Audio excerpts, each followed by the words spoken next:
Hoy, babae. Saan mo na naman napulot yang basahan mong damit? At yang sapatos mo, parang dinaanan na ng 10 truck ng basura.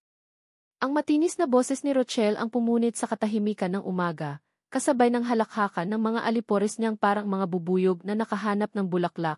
Ako ang bulaklak, at sila ang bubuyog na handa akong sipsipin hanggang matuyo.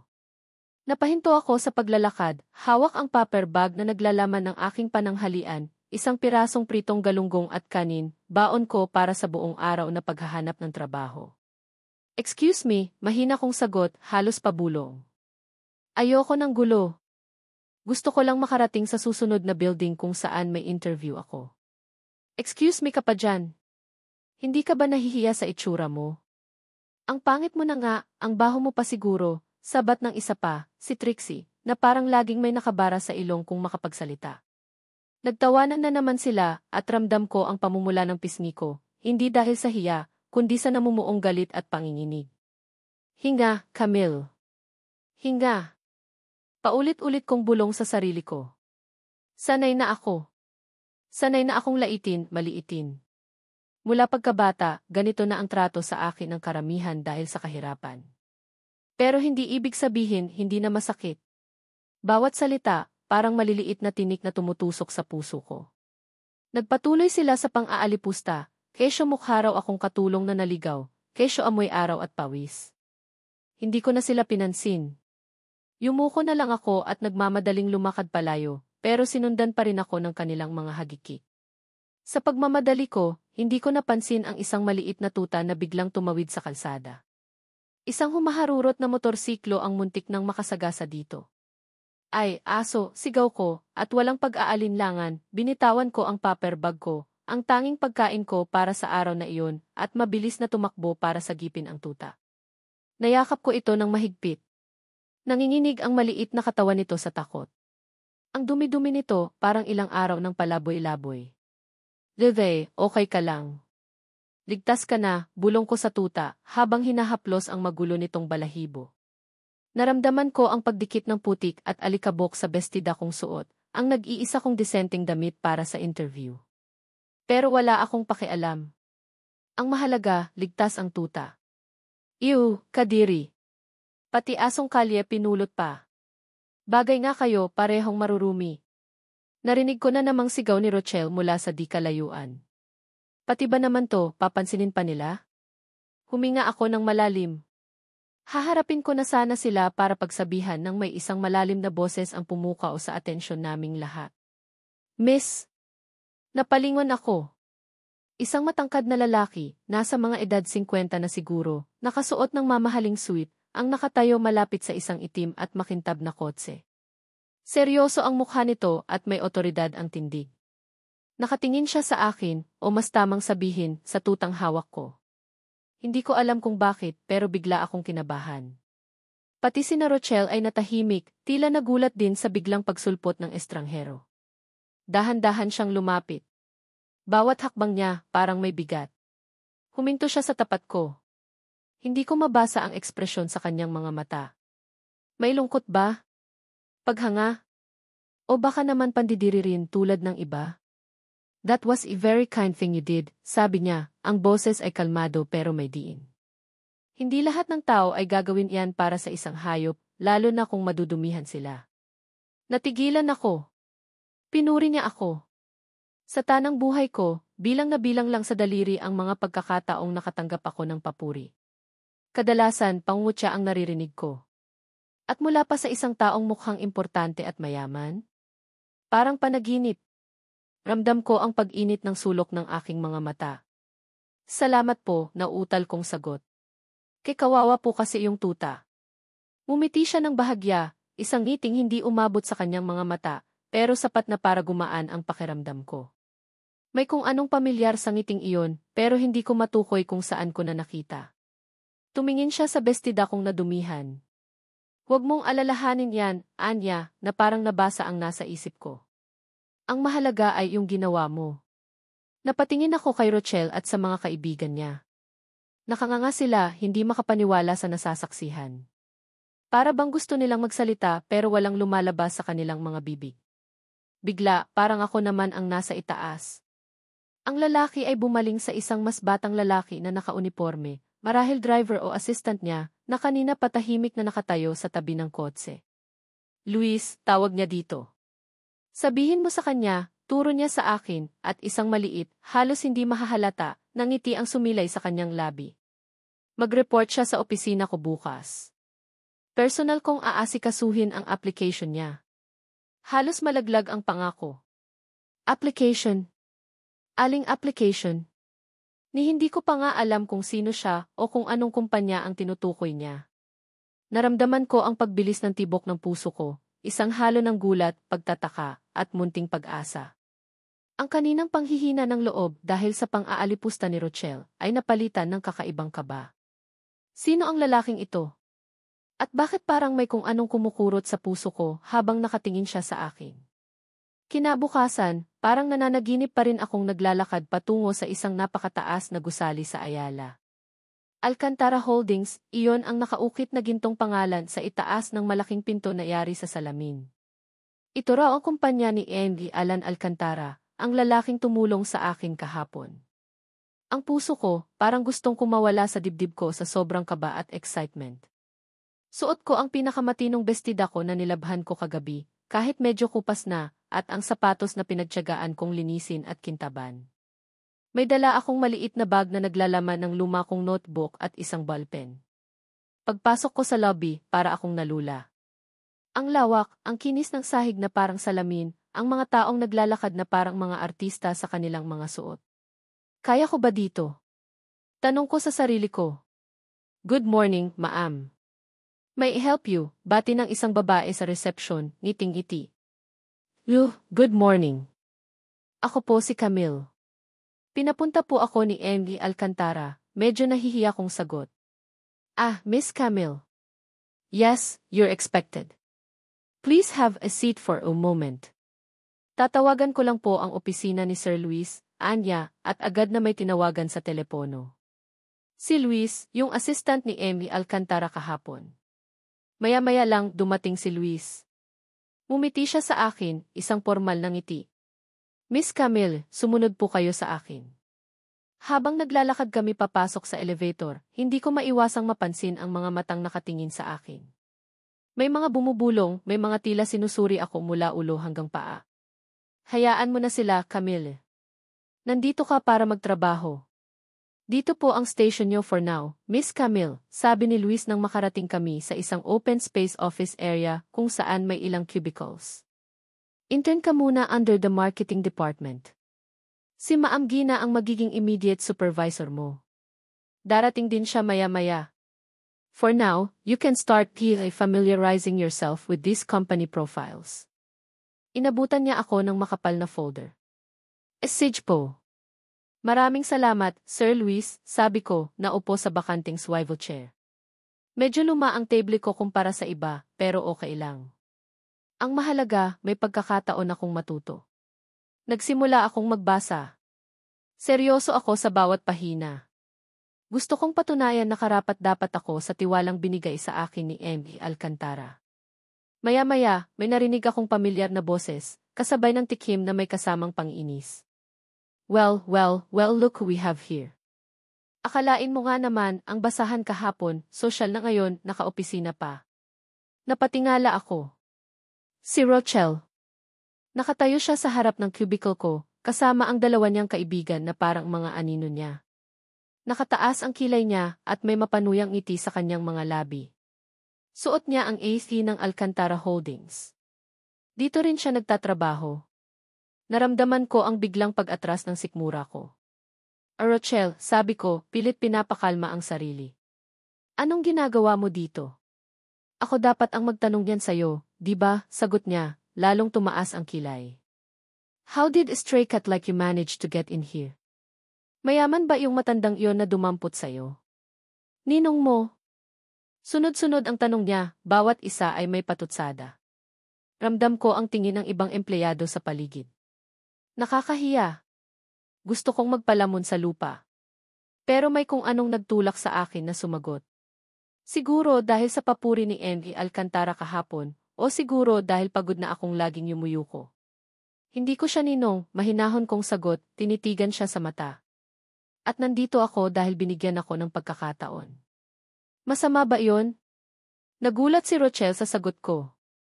Maging ang mga alipores niya ay natigilan. Siguro, hindi nila inaasahan na sasagot pa ako.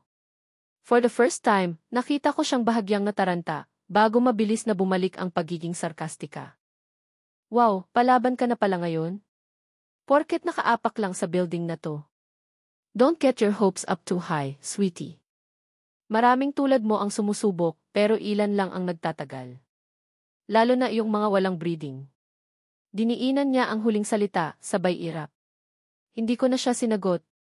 Yumuko na lang ulit ako at nagkunwaring nagbabasa, kahit na ang totoo ay nanginginig ang mga kamay ko at kumukulo ang dugo ko sa galit at hiya. Bakit ba ang sama niya? Ano bang nagawa ko sa kanya? Sa di kalayuan, hindi ko alam na may isang pares ng matang tahimik na nagmamasid sa amin, si Luis. Nakasandal siya sa hamba ng pinto ng pantry, may hawak na tasa ng kape. Kitang-kita niya ang buong pangyayari. Nakita niya kung paano ako sinugod ni Rochelle, at narinig niya ang palitan namin ng salita. Napansin niya ang determinasyon sa mga mata ko kanina habang sinasagot ko si Rochelle, kahit na halatang kinakabahan ako. Nakita rin niya kung paano ako bumalik sa pagbabasa, pilit na hindi pinapansin ang pang-inis. Napansin niya ang kupas kong bestida at ang lumang bag, pero higit sa lahat, napansin niya ang kasipagan ko kanina pa habang seryosong binabasa ang mga company profile, hindi tulad ng ibang mga intern na mas madalas mag-cellphone o magsismisan. May kung anong kumurot sa isip ni Luis. Si Rochelle ay pamangkin ng isa sa mga board members. Madalas itong magyabang at mag-utos at bihira lang talagang magtrabaho ng seryoso. Alam niyang ipinilit tilang ito sa kumpanya. Pero ako? Sino ako? Isang estranghero na personal na inendorso ng Big Boss, si Don Alan Alcantara. Nakita ni Luis na umalis na si Rochelle, halatang hindi kontento na hindi ako tuluyang napaiyak o napaalis. Naiwan akong mag-isa sa cubicle ko, pilit na pinipigilan ang luhang gustong kumawala. Maya-maya, lumapit si Maam Gina, isang babaeng mukhang mabait at nasa mid-negatibo 40. Camille, ikaw pala. Pasensya na, na-late ako ng konti. Kamusta ka naman? Okay lang po, Maam Gina. Binabasa ko po itong mga profiles, sagot ko, pilit mumingiti. Good. Masipag ka pala, sabi ni Maam Gina, tiningnan ang mga papeles sa mesa ko. Huwag mo na lang masyadong pansinin yung si Rochelle. Medyo may pagkaprimadona yun dito. Tumawa siya ng bahagya. Basta, focus ka lang sa trabaho mo. Kung may kailangan ka, nandito lang ako. Salamat po, Maam Gina. Gumaan ang pakiramdam ko sa sinabi niya. Buong araw, ibinuhos ko ang sarili ko sa trabaho. Nag-encode ako ng data, nag-photocopy ng dokumento, nagtimpla ng kape para sa meeting, mga simpleng gawain, pero ginawa ko ng buong puso.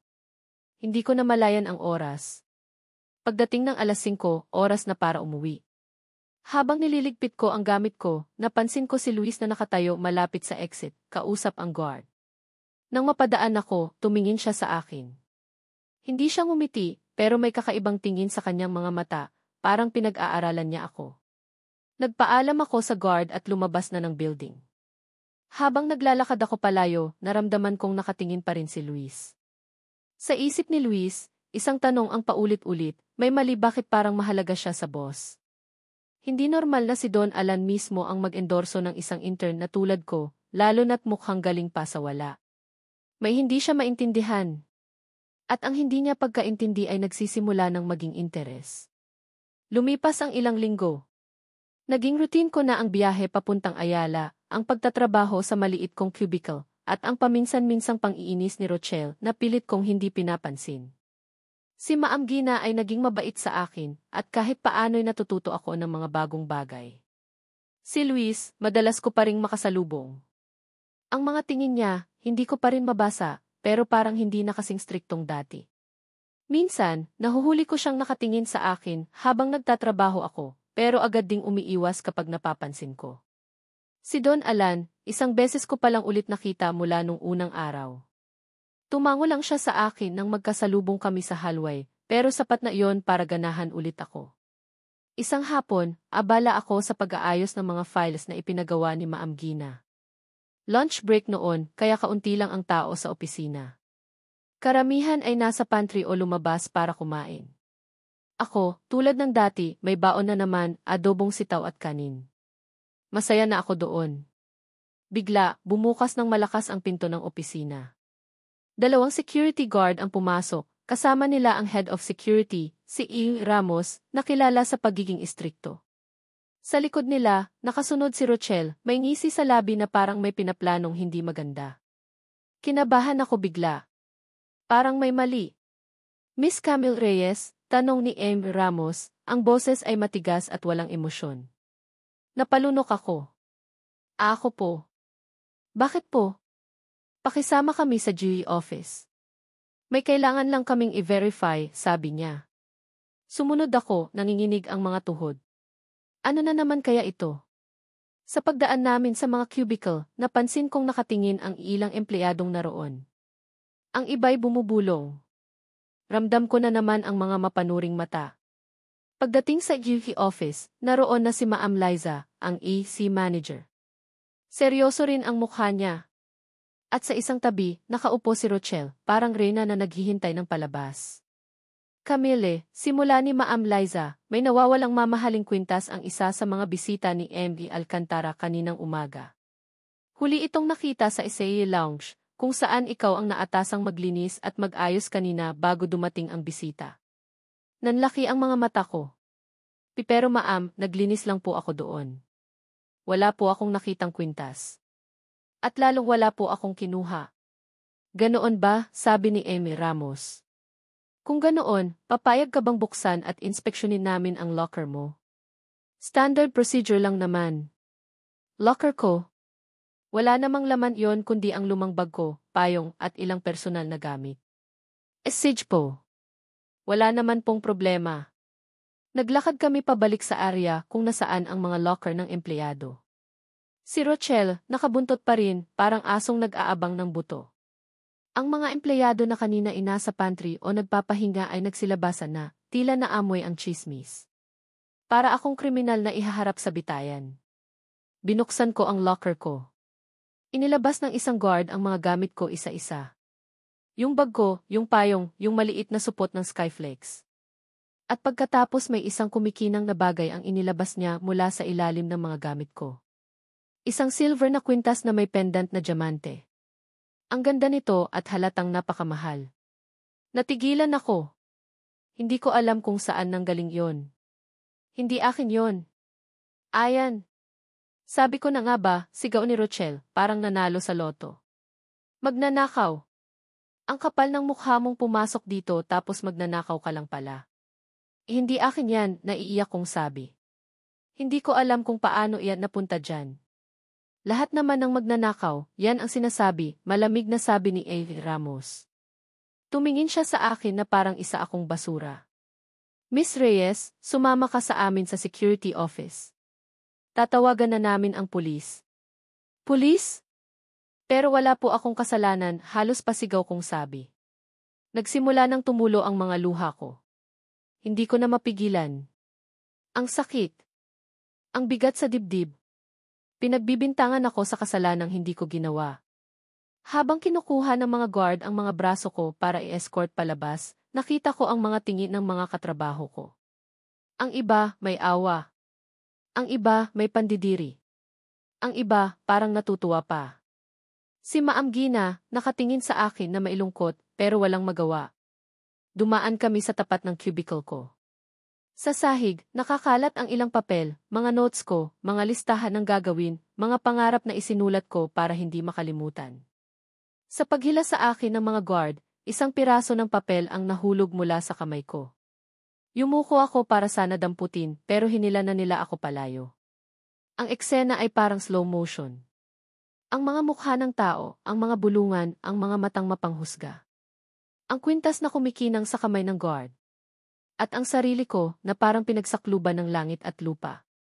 Wala akong ninakaw pero lahat kinuha nila sa akin. Yan ang huling nasabi ko, halos pabulong sa sarili habang papalabas kami ng building. Ang dignidad ko. Ang tiwala ng mga tao. Ang munting pag-asa na nagsisimula palang mamukadkad sa puso ko. Lahat yon parang biglang dinurog at tinapakan. Hindi ko namalayan, sa isang sulok, malapit sa elevator, nakatayo si Luis. Nakita niya ang lahat. Ang pagpasok ng mga guard, ang paglabas ko na umiiyak at pinipilit ng mga security. Nakita niya ang itsura ni Rochelle na halatang nagpipigil ng tuwa. May kung anong hindi tama. Kilala niya si Camille sa maikling panahon na nagkasama sila sa opisina. Tahimik, masipag, at higit sa lahat, mukhang hindi kayang gumawa ng masama. Pero ang ebidensya. Nang tuluyan na akong mailabas ng building, naiwan si Luis na nakatitig sa kawalan. Ang isip niya ay gulong-gulo. May mali. May napakalaking mali sa nangyayari. Gabi na nang pakawalan ako mula sa presinto. Walang matibay na ebidensya laban sa akin bukod sa kwintas na natagpuan sa locker ko, pero sapat na iyon para dumisan ang pangalan ko at tanggalin ako sa trabaho. Ang sabi ng pulis, iimbestigahan pa raw, pero alam ko na sa ganitong sitwasyon, ako na ang talo. Sino ba naman ako para paniwalaan? Umuwi akong parang basang sisiw. Ang bigat ng bawat hakbang ko. Pagdating sa maliit naming bahay sa San Rafael, nadatnan ko si Aling Nena, ang matandang kapitbahay na tumatayong parang pangalawang ina ko na rin na nag-aalala. Kinuwento ko sa kanya ang lahat habang humahagulgol. Yinakap niya ako, sinubukang pagaanin ang loob ko, pero ang sakit ay nakabaon na. Kinabukasan, hindi ako pumasok. Anong mukha pa ang ihaharap ko? Anong sasabihin ko? Ang mga pangarap ko parang bulang biglang naglaho. Samantala, sa Alcantara Holdings, hindi mapakali si Luis. Mula pa kahapon, paulit-ulit na naglalaro sa isip niya ang eksena, ang pag-iyak ni Camille, ang mapanuyang ngiti ni Rochelle. May narinig siyang bulong-bulungan na si Rochelle daw ang unang nakapansin na nawawala ang kwintas at siya rin ang nag-suggest na baka nasa locker ni Camille. Masyadong perpekto ang timing. Masyadong planado. Hindi niya ugaling makialam sa problema ng iba, lalo na kung wala siyang direktang kinalaman. Pero may kung anong bumabagabag sa kanya. Siguro dahil nakita niya ang kasipagan ni Camille. Siguro dahil sa tingin niya, hindi ito gagawa ng ganoon. O siguro dahil may iba pa siyang nararamdaman na hindi niya maipaliwanag. Mang Cardo, tawag niya sa isa sa mga security guard na pinagkakatiwalaan niya, isang matandang guard na matagal nang naninilbihan sa kumpanya. Pwede ko bang makita yung kiki footage kahapon sa locker area, bandang tanghali? Sir Luis, bawal po yan kundi may clearance galing kay M. Ramos o kay Sir Alan mismo, magalang na sagot ni Mang Cardo. Alam ko, Mang Cardo. Pero kailangan ko lang talagang makita. May kutob kasi ako. Promise, saglit lang. Hindi naman to para sa chismis, pakiusap ni Luis, ibinaba ng konti ang boses. Para lang malaman kung tama ang hinala ko. Nag-atubili si Mang Cardo, pero dahil matagal na rin niyang kilala si Luis at alam niyang malapit ito kay Don Alan, pumayag na rin ito, basta't saglit lang daw talaga. Sa security room, pinanood nilang dalawa ang recording. Una, wala silang makitang kakaiba. Mga empleyadong dumadaan, nagbubukas ng locker. Pero nang i-fast forward nila sa oras na malapit na ang lunch break, bago pa ang insidente doon nila nakita. Si Rochelle. Maingat siyang lumapit sa locker ni Camille. Lumingalinga muna siya, tinitiyak na walang nakakakita. Pagkatapos, may maliit na bagay siyang kinuha mula sa kanyang bulsa at mabilis na inilagay sa loob ng medyo nakaawang na pinto ng locker ni Camille. Pagkatapos, parang walang nangyari, naglakad na siya palayo. Nanlaki ang mga mata ni Luis. Sabi ko na nga ba, halos pabulong niyang sabi. Si Mang Cardo, napailing na lang. Hay, yang si Maam Rochelle talaga. Palagi na lang may kalokohan, komento ni Mang Cardo. Kailangan tong makarating kay Don Alan, sabi ni Luis, ramdam ang pagbilis ng tibok ng puso. Ito na ang ebidensya. Ito na ang maglilinis sa pangalan ni Camille. Samantala, sa malaking opisina ni Don Alan Alcantara, hindi rin siya mapakali. Nakaupo siya sa kanyang swivel chair, nakaharap sa malaking bintanang tanaw ang buong syudad. Pero hindi ang mga gusali ang tinitingnan niya. Hawak niya ang isang lumang litrato ng isang batang babae, mga 4 o 5 taong gulang, nakangiti, may hawak na manika. Sa likod ng litrato, may sulat kamay, mahal kong Carmela. Carmela. Ang anak niyang nawala maraming taon na ang nakalipas. Isang trahedya na hanggang ngayon ay nagpapabigat sa kanyang puso. Iniwan siya ng kanyang asawa, dinala ang bata at hindi na muling nagpakita. Ang sabi, pumunta raw sa probinsya, pero walang nakakaalam kung saan. Sinubukan niyang hanapin pero bigo siya. Kanina, nang i-report sa kanya ni Amy Ramos ang tungkol sa ipagnanakaw ni Camille Reyes, may kung anong kumirot sa puso niya. Hindi niya alam kung bakit. Parang ayaw niyang maniwala. Pero ang ebidensya raw ay malinaw. Ano ang magagawa niya? Ang batas ay batas. Pero may isang bagay na hindi niya may alis sa isip niya. Yung araw na nakita niya si Camille na sinagip ang tuta. Yung kabaitan sa mga mata nito. Yung pagiging simple. At yung isang maliit na nunal sa bandang kaliwang balikat nito, na nakita niya ng bahagyang mahawi ang manggas ng bestida nito nang yumakap ito sa aso. Isang nunal. Tulad ng nunal ng kanyang Carmela. Imposible, sabi niya sa sarili. Nagkakataon lang. Pero hindi siya mapakali. May kinuha siyang isang maliit na kahon mula sa kanyang drawer. Sa loob nito, isang maliit na silver na bracelet na may nakaukit na pangalang I. Carmela. Ito lang ang naiwang alaala ng anak niya, bukod sa litrato. Maya-maya, kumatok si Luis sa pinto. Sir, pwede po ba kayong makausap sandali? Importante po, sabi ni Luis, halatang may dalang mabigat na balita. Tuloy, sagot ni Don Alan, ibinalik ang litrato sa mesa. Ikinuwento ni Luis ang lahat, ang hinala niya, ang panonood nila ng TV, at ang natuklasan nila tungkol kay Rochelle. Habang nagsasalita si Luis, hindi kumukurap si Don Alan. Ang kaninang pag-aalinlangan sa kanyang mukha ay napalitan ng pagkabigla, tapos galit, at pagkatapos isang emosyong hindi pa nakikita ni Luis sa kanya dati. Isang halo ng sakit at pagsisisi. Pagkatapos magsalita ni Luis, tumayo si Don Alan. Naglakad siya papunta sa bintana, nakatalikod kay Luis. Matagal siyang hindi nagsalita. Ang tanging maririnig ay ang ugong ng aircon at ang malayong tunog ng mga sasakyan sa labas. Nang humarap siyang muli, may kakaibang kislap sa kanyang mga mata. Kinuha niya ang litrato ni Carmela. Tinitigan niya ito ng matagal. Pagkatapos, tumingin siya kay Luis. Luis, sabi niya, ang boses ay nanginginig ng bahagya. Hanapin mo ang address ni Camille Reyes. Puntahan natin siya. Ngayon din ni. Hindi na nagtanong si Luis. Tumango lang siya at mabilis na lumabas para asikasuhin ang utos. Naiwan si Don Alan sa opisina, hawak pa rin ang litrato. Dinukot niya mula sa kanyang wallet ang isang piraso ng papel.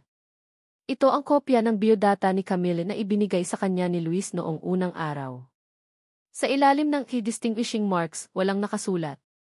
Pero naaalala niya. Malinaw na naaalala niya ang nunal sa balikat. Tiningnan niya ang litrato. Tiningnan niya ang biodata. Paulit-ulit. Ang puso niya ay kumakabog ng malakas.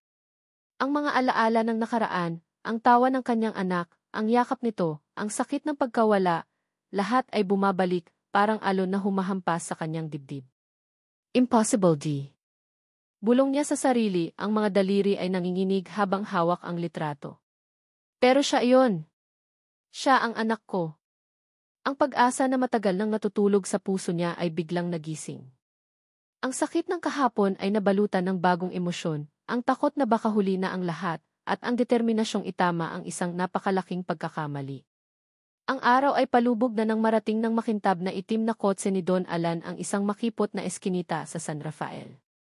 Maalikabok ang daan, at ang mga bahay ay dikit-dikit, karamihan ay yari sa pinagtagpitagping yero at kahoy.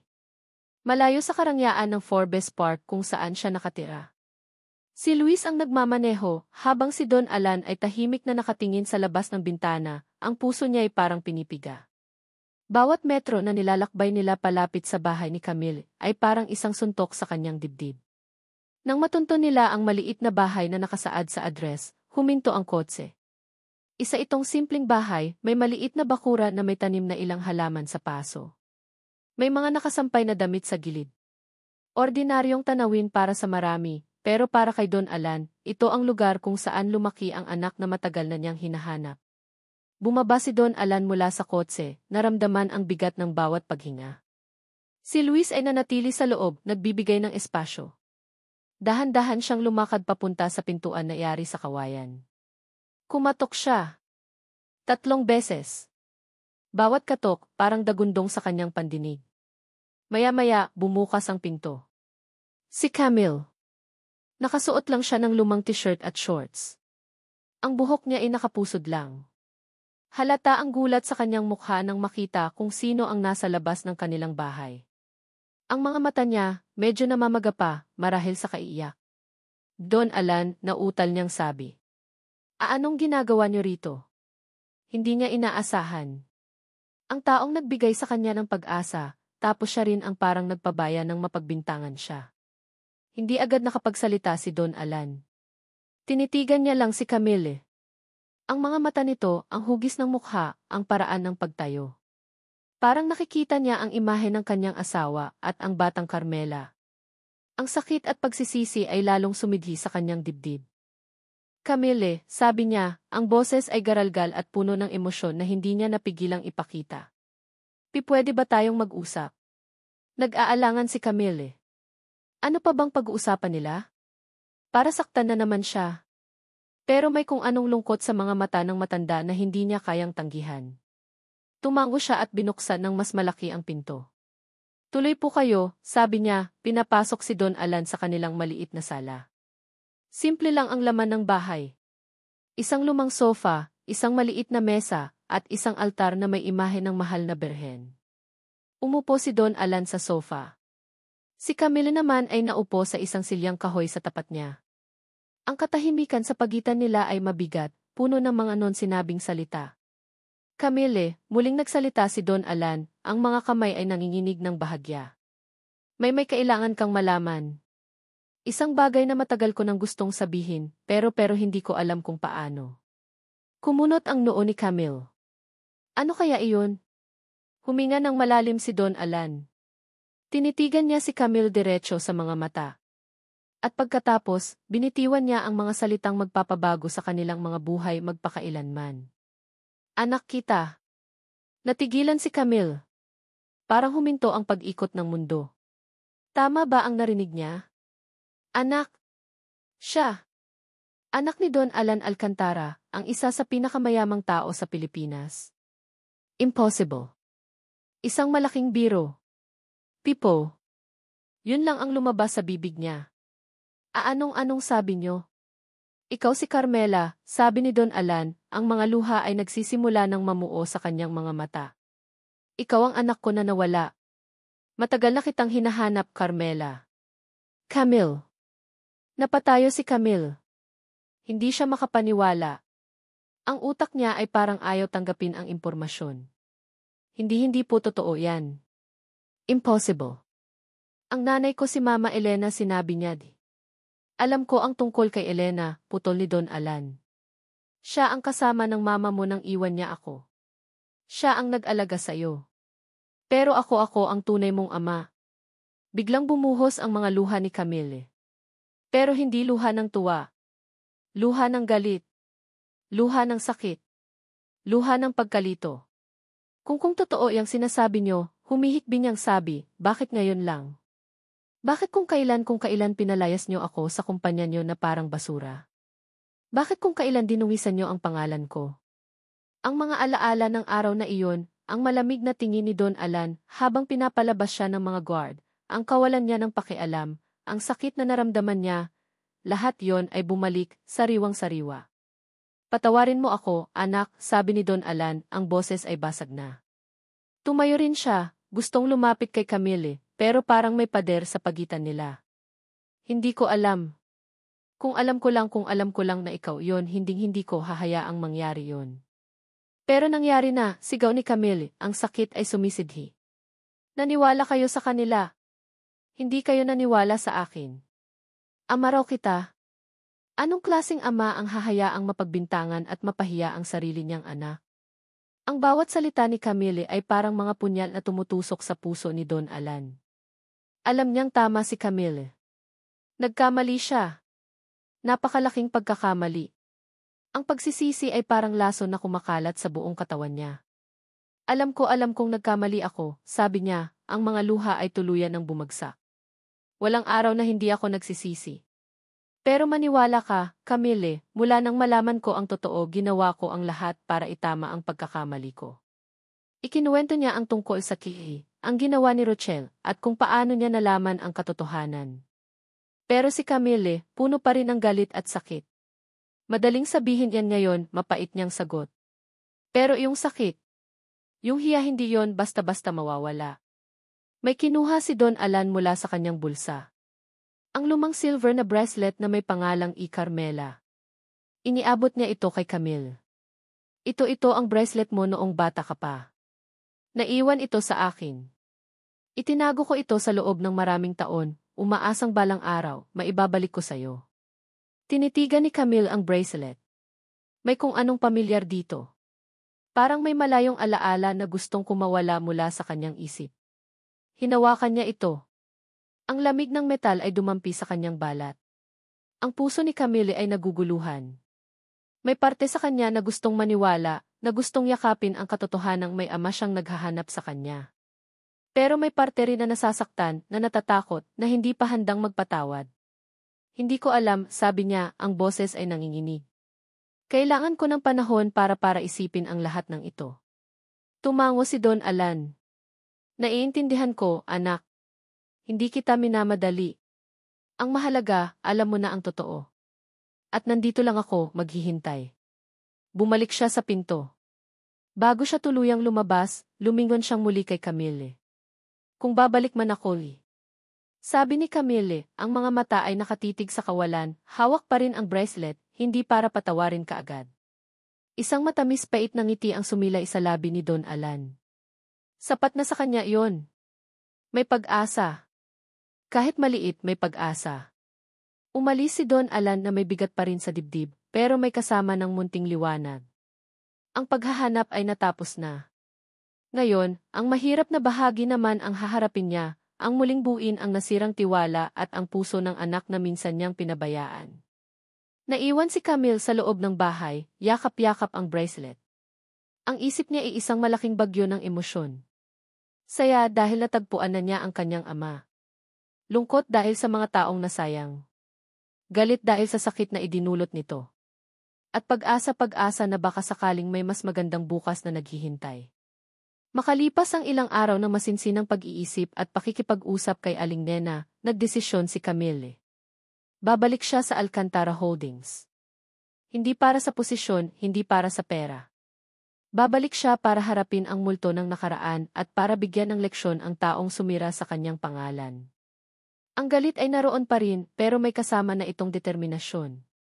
Sa kabilang dako, si Luis ang personal na kumausap kay Rochelle. Isang umaga, habang abala si Rochelle sa pagpapaganda sa kanyang cubicle, tinawag siya ni Luis. Rochelle, kailangan kang pumunta sa conference room. Now na. May meeting ang board at pinapatawag ka ni Don Alan. Seryoso ang boses ni Luis, walang bahid ng anumang emosyon na lalong nagpakaba kay Rochelle. Ako? Bakit daw? Nagtatakang tanong ni Rochelle, biglang nawala ang ngisi sa labi. Ang board. Si Don Alan? Bihira siyang ipatawag sa ganoong klaseng pagpupulong. Basta sumunod ka na lang. Importante. Yun lang ang sinabi ni Luis at nauna nang naglakad. Pumasok si Rochelle sa malaking conference room. Naroon na ang halos lahat ng miyembro ng Board of Directors, kasama ang tiyuhin niyang board member na siyang nagpasok sa kanya sa kumpanya. Nakaupo sila sa mahabang mahogany table, lahat ay seryoso ang mukha. Sa pinakadulo, nakaupo si Don Alan, ang mukha ay parang bato, hindi mabasa. At sa tabi niya nakatayo si Camille. Nanlaki ang mga mata ni Rochelle nang makita si Camille. Anong ginagawa ng babaeng to dito? Hindi ba't dapat ay nagtatago na ito sa kahihiyan? At bakit parang kalmado si Camille? Maupo ka, Rochelle, sabi ni Don Alan, ang boses ay malamig at may otoridad. Naupo si Rochelle sa bakanting silya, ramdam ang titig ng lahat ng tao sa kwarto. Bigla siyang pinagpawisan ng malamig. Gusto mo ng show, Rochelle, biglang sabi ni Luis, na nakatayo malapit sa projector. May mapaglarong ngiti sa kanyang labi, pero ang mga mata niya ay matalim. Let's begin. Nagdim ang ilaw at isang video ang lumabas sa malaking screen. Ang PX footage. Ang eksena kung saan maingat na inilalagay ni Rochelle ang kwintas sa locker ni Camille. Malinaw na malinaw. Walang kaduda-duda. Namilog ang mga mata ni Rochelle. Ang kulay ay biglang nawala sa kanyang mukha. Teka, ano yan? Hindi ako yan. Doktor Dian, sigaw niya, pero halata sa boses niya ang panginginig. Walang nagsalita sa mga board members. Nakatingin lang sila sa screen, tapos kay Rochelle, tapos kay Don Alan. Ang tiyuhin ni Rochelle ay napayuko, halatang nahihiya. Pagkatapos ng video, muling umilaw. Tumayo si Luis. Ayon sa investigasyon, ang kwintas na nawala ay pag-aari mismo ni Miss Rochelle Sandoval. Pahayag ni Luis, hawak ang isang folder ng mga dokumento. Binili niya ito 1 linggo bago ang insidente. Narito ang resibo at ang statement mula sa jewelry store. Lalong nataranta si Rochelle. Hindi totoo yan. Kasinungalingan. Nananaginip ba kayo? Ang tanong, Rochelle, sabi ni Don Alan, sa wakas ay nagsalita, ang boses ay mababa pero puno ng galit na pinipigilan. Bakit mo ginawa iyon kay Camille? Nagsimulang umiyak si Rochelle. Hindi ko alam. Wala akong alam dyan. Baka napag-utusan lang ako. O baka setup yan. Si Camille, na kanina patahimik, ay nagsalita. Ang boses niya ay kalmado pero may diin. Rochelle, ano bang nagawa ko sa'yo para ganituhin mo ako? Dahil ba mahirap ako? Dahil ba sa tingin mo mas nakaangat ka? Hindi. Hindi yon, sigaw ni Rochelle, pero ang mga mata niya ay nagsasabing nagsisinungaling siya. Naiinggit lang ako kasi ikaw yung laging napapansin ni Luis. Kasi ikaw yung binigyan ng chance ni Tito Alan. Sa wakas, lumabas din ang totoong dahilan. Selos. Inggit. Napailing si Luis. Hindi niya inaasahan iyon. Si Don Alan naman ay napabuntong hininga. Ang galit niya ay napalitan ng awa at pagkadismaya. Rochelle, sabi ni Don Alan, ang boses ay pagod na. Dahil sa ginawa mo, hindi lang si Camille ang sinira mo. Sinira mo rin ang tiwala namin sa'yo. Sinira mo ang pangalan ng pamilya mo. At higit sa lahat, sinira mo ang sarili mo. Nagmamakaawa si Rochelle. Lumuhod siya sa harap ng tiyuhin niya, umiiyak, humihingi ng tulong. Pero umiling lang ang tiyuhin niya. Maging siya ay hindi kayang ipagtanggol ang pamangkin sa harap ng ganito, kalinaw na ebidensya. Si Camille, nakatingin lang kay Rochelle. Ang kaninang galit sa kanyang dibdib ay unti-unti nang napapalitan ng wala. Parang manhid. Nakita niya ang pagbagsak ng taong minsang umapi sa kanya, pero wala siyang maramdamang tuwa. Siguro dahil alam niyang hindi ito ang tunay na laban. Tumayo si Don Alan. Tumingin siya sa mga board members, tapos kay Rochelle. Miss Rochelle Sandoval, anunsyo niya, ang boses ay formal at walang alinlangan. You're fired. Effective immediately. At asahan mo ang kaukulang kaso na isasampa ng kumpanya laban sa'yo para sa paninirang puri at fabrication of evidence. Napahagulgol si Rochelle. Ang reyna ng kasinungalingan ay tuluyan ang bumagsak. Inalalayan siya ng 2 guard palabas ng conference room, habang ang mga board members ay naiwang tahimik, pinoproseso ang lahat ng nangyari. Nang sila na lang ni Camille, Luis, at Don Alan ang naiwan, lumapit si Don Alan kay Camille. Anak, patawarin mo ako, sabi niya ulit, ang pagsisisi ay bakas pa rin sa kanyang mukha. Hindi sumagot si Camille. Tumingin lang siya sa bintana, sa mga gusali sa labas. Ang laban na ito ay tapos na. Pero may isa pang laban na kailangan niyang harapin, ang laban sa loob ng sarili niya. Ang pagpapatawad. Si Luis, nakatingin lang kay Camille. Nakita niya ang tapang nito, ang dignidad na nanatili kahit sa gitna ng pagsubok. At sa sandaling iyon, alam niyang ang paghanga niya kay Camille ay lumalim pa. Hindi lang dahil anak ito ng boss niya, kundi dahil si Camille mismo ay isang kahangahangang babae. May kailangan pa tayong pag-usapan, Camille, sabi ni Don Alan, binasag ang katahimikan. Tungkol sa'yo. Tungkol sa pamilya natin. Ito na ang simula ng panibagong yugto. Ang pagharap sa katotohanan ay masakit, pero kailangan. At si Camille, handa na siyang harapin iyon. 1 taon ang lumipas. Maraming nagbago. Ang Alcantara Holdings ay nagkaroon ng bagong programa, isang foundation na tumutulong sa mga kabataang may potensyal pero kapos sa buhay, isang proyektong personal na pinangangasiwaan ni Camille. Hindi na siya ang intern na laging yumuyuko. Isa na siyang confident na babae, may boses, at may puso para sa iba. Ang relasyon nila ni Don Alan, unti-unti nang nahihilom. Marami pa ring non-sinabing sakit, maraming alaala na kailangang ayusin, pero ang pundasyon ng pagmamahal ng isang ama sa anak, at ng anak sa ama, ay nagsisimula ng tumibay. Madalas silang magkasama sa mga family dinner, kasama si Aling Nena na itinuturing na rin nilang kapamilya. Ang mga kwentuhan, minsan masaya, minsan may bahid ng lungkot, pero laging totoo. Si Luis, naging matalik na kaibigan at katuwang ni Camille sa foundation. Ang dating tahimik at seryosong assistant ni Don Alan ay mas ngumingiti na ngayon, lalo na kapag kasama si Camille. Ang paghanga niya ay naging pagmamahal, isang pagmamahal na tahimik, pero ramdam. Hindi niya minamadali si Camille. Alam niyang kailangan nito ng panahon para maghilom ng tuluyan. Ngayon ang araw ng anibersaryo ng foundation. Isang malaking event ang inihanda sa isang hotel ballroom. Maraming bisita, mga negosyante, mga taga-gobyerno, mga benepisyaryo ng foundation, at mga empleyado ng Alcantara Holdings. Nakatayo si Camille sa backstage, kinakabahan. Siya ang magbibigay ng pangunahing talumpati. Hawak niya ang isang maliit na papel kung saan nakasulat ang kanyang speech, pero alam niyang mas maraming sasabihin ang puso niya kaysa sa nakasulat doon. Kaya mo yan, bulong ni Luis, na lumapit sa kanya. Umiti ito, isang ngiting nagbibigay ng lakas. Hinawakan ni Luis ang kamay ni Camille ng saglit. Isang simpleng hawak pero puno ng kahulugan. Salamat, Luis, umiti si Camille pabalik. Sa loob ng isang taon, si Luis ang naging sandalan niya, ang taong nakakaintindi sa kanya nang hindi siya nagsasalita. Tinawag na ang pangalan niya. Huminga siya ng malalim at lumakad papunta sa podium. Ang lahat ng ilaw ay nakatutok sa kanya. Ang buong ballroom ay natahimik, naghihintay. Sa unahan, nakaupo si Don Alan. Ang mga mata nito ay puno ng pagmamalaki at pagmamahal. May bahid ng luha sa gilid ng kanyang mga mata, pero pinipigilan niya ito. Katabi niya si Aling Nena, na hindi maitago ang tuwa. Nagsimula si Camille magsalita. Ang boses niya, noong una ay medyo nanginginig, pero habang tumatagal ay nagiging mas matatag, mas puno ng kumpiyansa. Ikinuwento niya ang kanyang paglalakbay, ang hirap, ang sakit, ang mga pagsubok.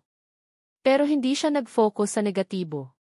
Sa halip, ibinahagi niya ang mga aral na natutunan niya, ang pag-asang natagpuan niya, at ang kahalagahan ng pagbibigay ng pangalawang pagkakataon. Hindi ako anak ng kahapon, sabi niya, ang boses ay puno ng damdamin. Ang mga nangyari sa akin noon, ang mga sakit at pagkadapa, ay hindi na magdidikta kung sino ako ngayon. Dahil pinili kong bumangon. Pinili kong matuto. At pinili kong maging tagapagmana ng bukas.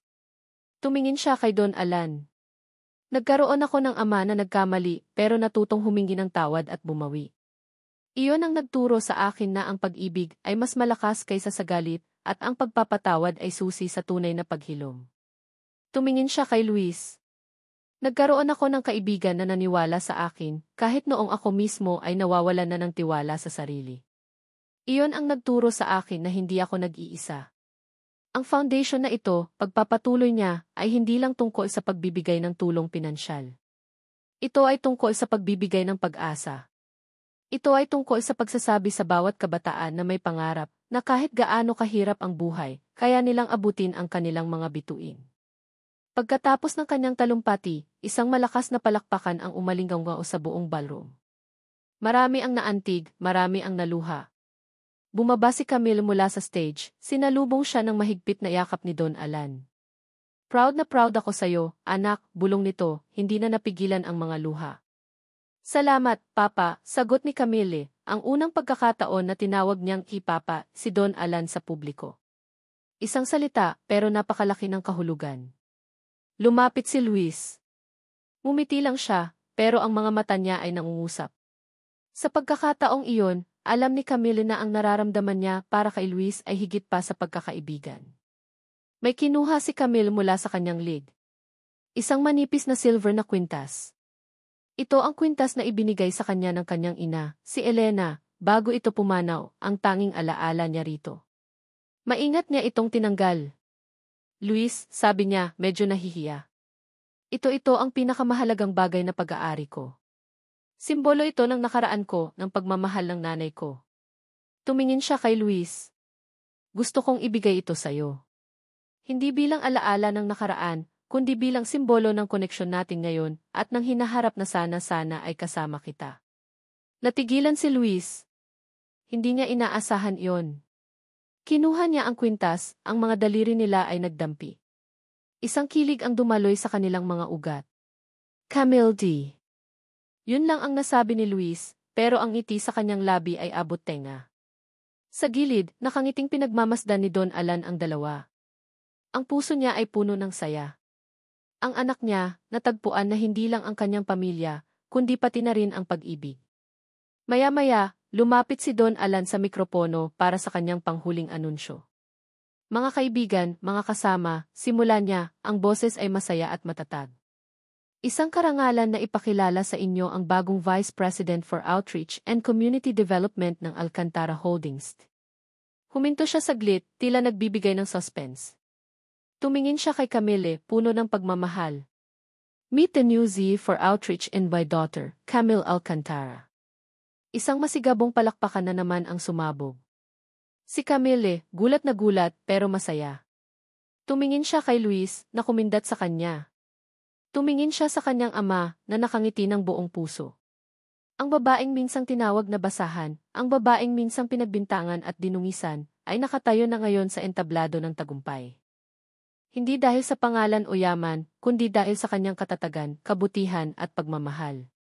Ang paghilom ay isang mahabang proseso, pero para kay Camille, ito na ang simula ng isang magandang kabanata. Kasama ang kanyang ama, ang lalaking minamahal niya, at ang mga taong naniwala sa kanya, handa na siyang harapin ang bukas, isang bukas na puno ng pag-asa, pag-ibig, at walang katapusang posibilidad. Mga minamahal kong mambabasa. Una sa lahat, mula sa kaibuturan ng aking puso, maraming salamat sa inyong pagsubaybay sa kwento ni Camille, Luis at Don Alan. Bawat kabanata na inyong binasa, bawat emosyon na inyong naramdaman kasama nila, ay isang malaking karangalan para sa akin. Ang inyong oras at atensyon ang nagbigay buhay sa bawat salita. Habang isinusulat ko ang kwentong ito, para akong naglakbay kasama si Camille. Naramdaman ko ang kanyang sakit, ang kanyang pag-asa, ang kanyang mga munting tagumpay, at ang kanyang malalaking pagbangon. May mga pagkakataon na ako mismo ay napapaluha habang tinatahak niya ang madilim na yugto, at may mga sandali ring napapangiti ako sa kanyang mga mumunting kilig at pag-asang sumisilip. Ang pagsulat nito ay hindi lang basta paghabi ng mga salita, ito ay paglalakbay sa emosyon, pag-unawa sa kahinaan at kalakasan ng isang tao. Ang nais kong iparating sa kwentong ito ay simple lang, ang buhay ay puno ng mga pagsubok, ng mga hindi inaasahang sakit at kabiguan. Minsan, madarama natin na tayo'y nasa pinakamababang punto na parang wala ng pag-asa. Pero tulad ni Camille, sana ilagi nating tandaan na mailiwanag sa dulo ng bawat dilim. Ang katatagan ng puso, ang hindi pagsuko sa kabila ng lahat, at ang kakayahang magpatawad, hindi lang sa iba kundi pati na rin sa sarili, ang siyang magiging gabay natin. Isa pa sa mga mensaheng nais kong iwan ay ang kahalagahan ng pamilya at ng tunay na pagmamahal. Minsan, ang pamilya ay hindi lang yung kadugo natin. Minsan, ito yung mga taong pinipili nating makasama, yung mga taong naniniwala sa atin kahit na ang buong mundo ay tumatalikod. At ang pag-ibig, hindi ito laging perpekto, pero kapag ito'y totoo, ito'y naghihilom, nagpapalakas, at nagbibigay inspirasyon. Sana, sa pagtatapos ng kwentong ito, may naiwan akong isang munting aral o inspirasyon sa inyong mga puso. Sana'y naparamdam ko sa inyo na kahit gaano pa kahirap ang pinagdadaanan, laging may puwang para sa pagbangon, para sa pagpapatawad, at para sa bagong simula. Kung ang kwentong ito ay nakaantig sa inyo sa anumang paraan, malugod ko kayong inaanyayahan na ibahagi ito sa inyong mga kaibigan, kapamilya, o sinumang sa tingin ninyo ay maaaring makakuha ng inspirasyon dito. At higit sa lahat, nais kong marinig ang inyong mga saloobin. Ano ang naramdaman ninyo habang binabasa ito? Aling bahagi ang pinakatumatak sa inyo? Anong aral ang inyong napulot? Ang inyong mga komento at mensahe ay napakahalaga sa akin. Ito ang nagbibigay sa akin ng lakas at inspirasyon para patuloy na lumikha ng mga kwentong maaaring pumukaw sa damdamin at magbigay ng aral. Hanggang sa muli nating pagkikita sa mga susunod pang kwento. Naway ang bawat araw ay magdala sa inyo ng pag-asa at pagmamahal. Nagmamahal. Ang inyong manunulat.